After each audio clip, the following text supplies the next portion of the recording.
Uno de los mensajes pero más recibo por WhatsApp o por Instagram cuando me escriben para hacer una consulta o resolver una duda, comienza con un me siento demasiado indigno, injusto o inmerecedor para seguir a Jesús, para tener esta función de líder, para compartir a Jesús con otros, para bautizarme y entregarle mi vida a Jesús. O también dicen, después de lo que hice no puedo ser perdonado, no tengo más oportunidad, fallé muchas veces, Dios se cansó de mí. En otras palabras, el razonamiento detrás de estas declaraciones es el siguiente. Solo puedo hacer las cosas mencionadas anteriormente cuando sea lo suficientemente digno, justo o merecedor de. ¿Se entiende? Entonces, miles de personas, dejan los caminos de Dios cada año porque están cansados de no lograr esa perfección. Están cansados de aparentar que la han logrado o están cansados de tanta hipocresía. ¿Pero por qué? Porque están sirviendo a un Dios imaginario. ¿Un Dios imaginario, Brian? ¿Qué estás intentando decir? Sí, un Dios imaginario. Un Dios imaginario porque ese razonamiento no es bíblico. Muchos imaginan un Dios y viven en respuesta a ese Dios. Solo que no es el Dios de la Biblia, sino que es la versión de Dios que ellos formaron en su mente. La buena noticia es que no hace falta que nos imaginemos a Dios. De hecho, para que cada uno no cree su propia versión de Dios, Él se reveló en su palabra. Entonces tenemos que preguntarnos, ¿esta forma de pensar, esta forma de razonar, es correcta?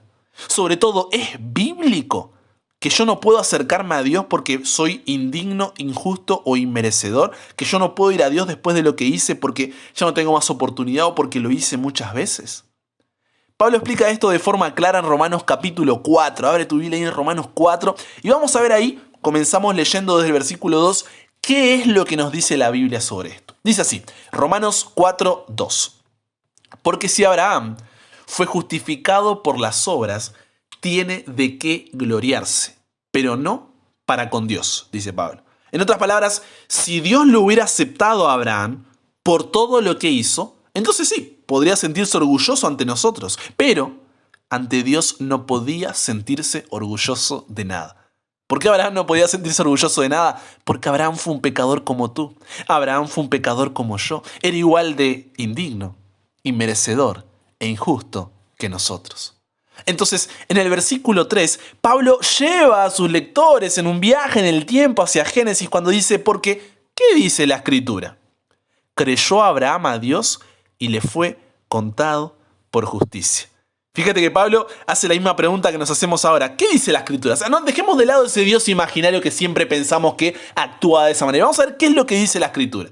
En otras palabras, lo que dice es que Dios acepta a Abraham no por sus obras, sino por su fe. Ese contado, cuando dice creyó Abraham a Dios y le fue contado por justicia, ese contado, en diferentes versiones de la Biblia, también se traduce como reconoció, aceptó, consideró, concedió. Por eso el versículo 4 y 5 dicen, pero al que obra no se le cuenta el salario como gracia, sino como deuda. Mas el que no obra, si no cree en aquel que justifica al impío, su fe le es contada por justicia. Pablo está diciendo aquí, el dinero que se le paga a alguien por un trabajo no es un regalo, es algo que se le debe. En cambio, Dios declara inocente al pecador, aunque el pecador no haya hecho nada para merecerlo. ¿Por qué? Porque Dios le toma en cuenta su confianza en él. Fíjate que lo que hace que Dios te declare inocente de tu pecado no son tus méritos, sino es confiar en los méritos de Jesús. Cristo fue tratado como nosotros merecemos, con el fin de que nosotros pudiésemos ser tratados como Él merece. Fue condenado por nuestros pecados, en los que no había participado, con el fin de que nosotros pudiésemos ser justificados por su justicia, en la cual no habíamos participado. Él sufrió la muerte nuestra, con el fin de que pudiésemos recibir la vida suya. Por su llaga fuimos nosotros curados.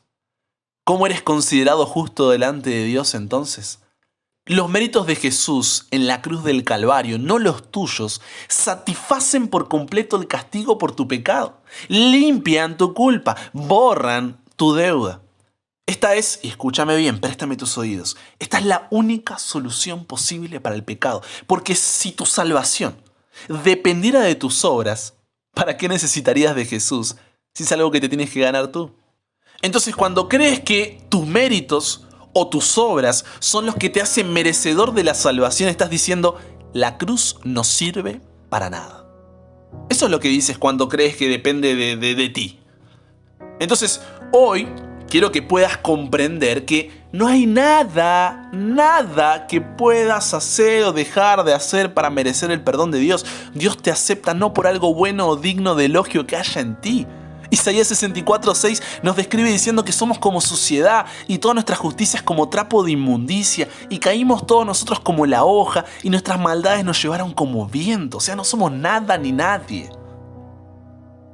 Nuestras buenas obras no aportan nada en absoluto a nuestra condición delante de Dios. Te repito, si tú confías en tus méritos para ser perdonado por Dios, estás condenado al fracaso y a la frustración, porque jamás lograrás pagar una deuda tan grande. Entonces, cuando entiendes eso, tu obediencia, santificación, santidad, desarrollo del carácter y amor surgen como una consecuencia, como resultado, como respuesta a tan grande amor. Esa es la fe de Abraham. Esa debe ser tu fe. Esa debe ser mi fe. Padre, yo no sé el pecado que tiene la persona que me está acompañando en esta oración. No conozco su pasado, su historia, sus errores, sus fracasos, sus caídas, pero sí conozco tu amor. Y es por eso que hoy quiero pedirte que el Espíritu Santo pueda dar la seguridad de que puede ir a ti con toda esa carga, arrepentirse, confesar su pecado y volver a ti. Sin importar cuán lejos haya ido, cuán bajo haya caído, puede volver a ti. El enemigo intentará convencernos de lo contrario, Padre. Nos dirá, ay, pero si tú nunca cambias, ¿para qué irás a Dios? Ya caíste demasiadas veces, estás jugando con el perdón de Dios, no hay vuelta atrás después de lo que hiciste. Pero Señor, que ante esas palabras, ante esos pensamientos, siempre podamos tener fe, la fe de Abraham, sabiendo que lo que nos permite venir a ti no son nuestros méritos, sino los méritos de Cristo Jesús en la cruz. Por eso cámbianos, renuévanos, transfórmanos, Señor, somos tuyos y en el nombre de Jesús oramos. Amén. Ahora vete a tu casa, a los tuyos, y cuéntales cuán grandes cosas el Señor ha hecho contigo y cómo ha tenido misericordia de ti.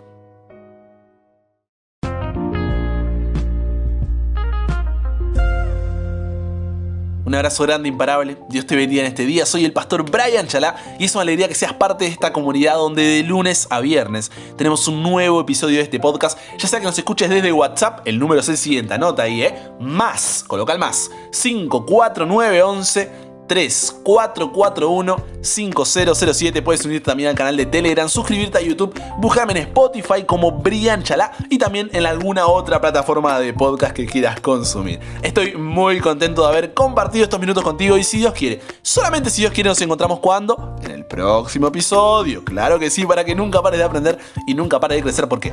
Porque hasta el cielo no paramos.